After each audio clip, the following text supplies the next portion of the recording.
Welcome to the Friends with Money podcast, brought to you by Money Magazine, creating financial freedom for Australians since 1999. Hello and welcome to another episode of the Friends with Money podcast. My name is Tom Watson, a senior journalist here at Money Magazine, and it's a pleasure to be with you, dear listener.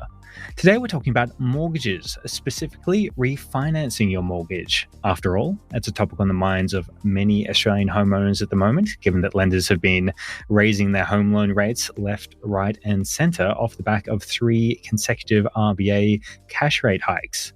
So, to talk us through all things refinancing and interest rates, I'm very pleased to say that we're joined by Claire Frawley, spokesperson at financial comparison website Mozo. Claire, thanks so much for jumping on board with us today. Thanks for having me today, Tom. Great to be here. Always fun to talk about interest rates. Oh, how can it not be a fun topic to talk about? So, I guess speaking of that, Claire, can you set the scene by giving us a broad overview of how home loan rates have shifted since the beginning of the year? And, I'm guessing they moved a lot. Well, yeah, you just stole my opening line, which is the short answer is interest rates have changed a lot. We've seen also a lot of change happen in our sort of financial world this year, even though we're only in July. I know.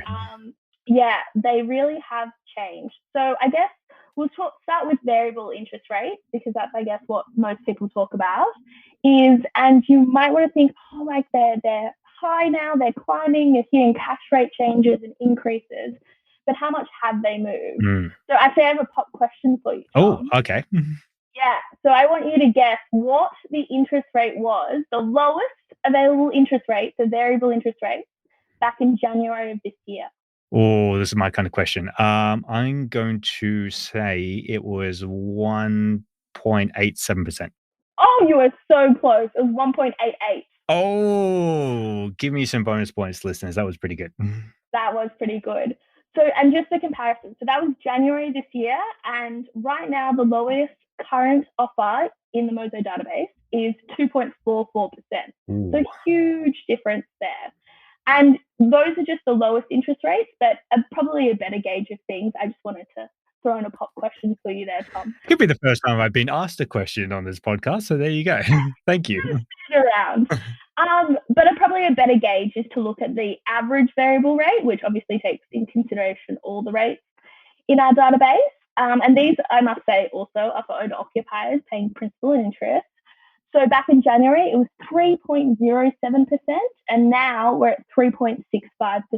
So a big difference there in interest rates, which also means there's a big difference in what people are paying for their monthly mortgage. And what are the kind of expectations going forward here, Claire, in terms of where interest rates are going?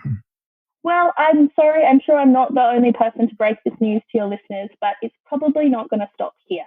We don't know how many interest rate increases there will be, because obviously there are many factors that drive this and that the RBA take into consideration, but we're probably halfway through the rises. The amounts might change, the frequency might change. No one really knows, as well as there's so many economists sort of thinking about and expectations and models. But as we've seen this year with all the predictions for the past rate hikes, they haven't always been right on the money. So we do just have to wait and see how high they will go. So I guess given that, the big question then is now a good time for someone to think about refinancing, or does that not really matter if the expectation is that rates are just going to keep getting higher? Yeah, now that is a really sort of easy assumption to think they're going to go up. What's the point of me putting in the effort now to refinance? And, are these financial people just, singing their songs? It's their time to talk about interest rates rising.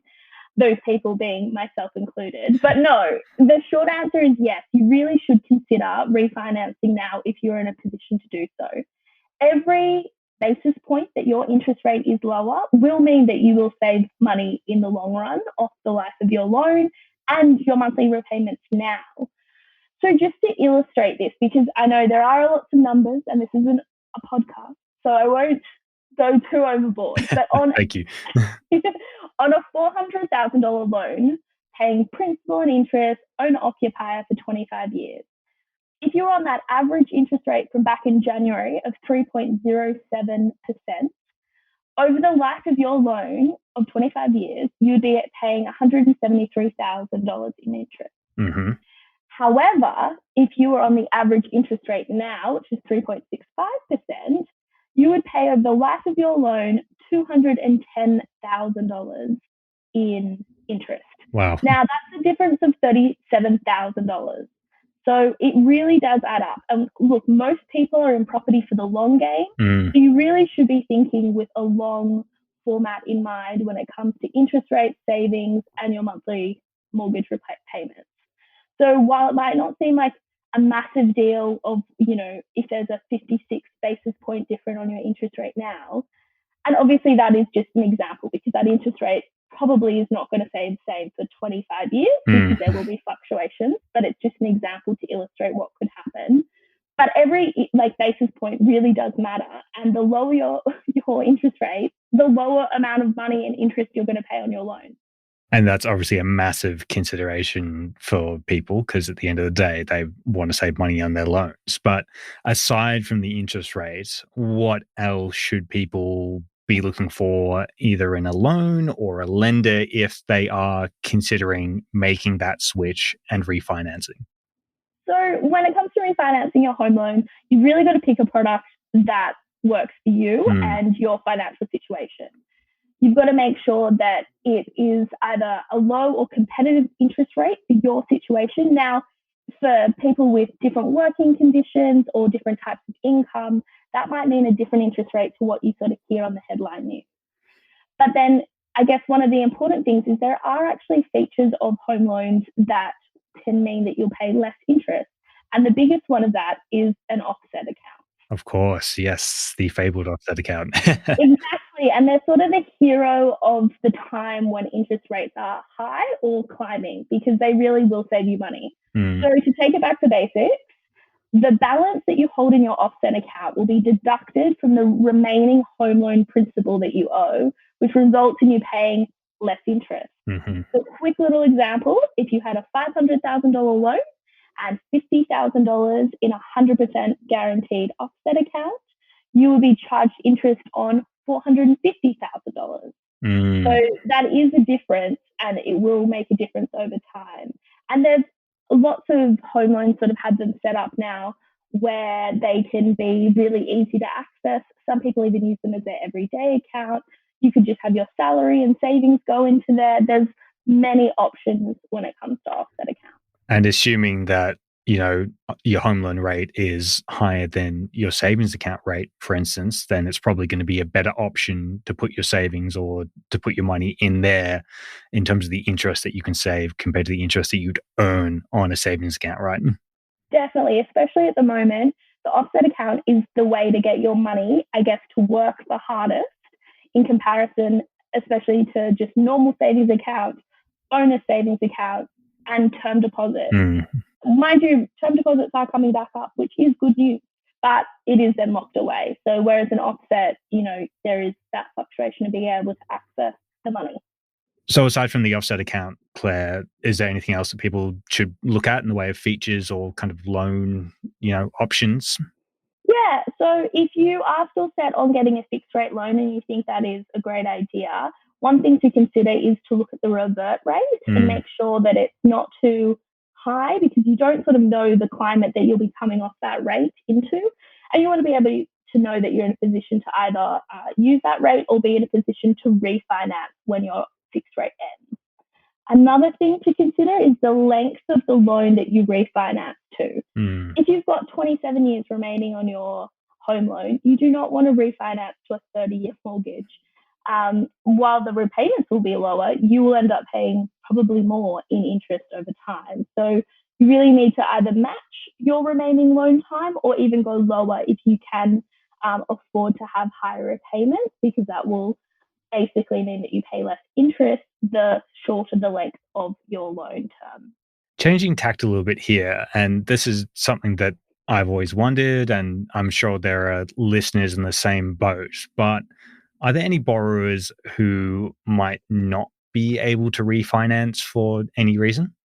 So when it comes to refinancing, it's the same process as applying for a loan in the first place. You want to make sure that, you've got a stable income, and your work situation hasn't changed. You haven't spent heaps of money. Usually a bit of savings helps and sort of things, because you are going to be assessed by a lender again.